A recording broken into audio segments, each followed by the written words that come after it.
كبيرة تؤدي إلى سخونة الهاتف، والتي يعاني منها العديد من المستخدمين.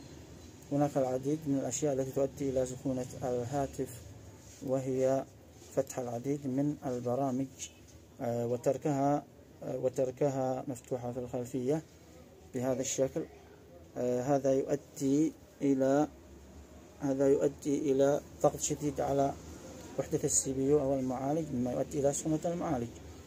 وكذلك تنزيل برامج ضارة بالهاتف، هذه تستنزف البطارية وتشكل ضغط كبير على المعالج. وكذلك استخدام الهاتف وهو موصل بكابل الشحن، هذا يؤدي إلى سخونة الهاتف، لأن الهاتف يشحن ويفرغ في نفس الوقت.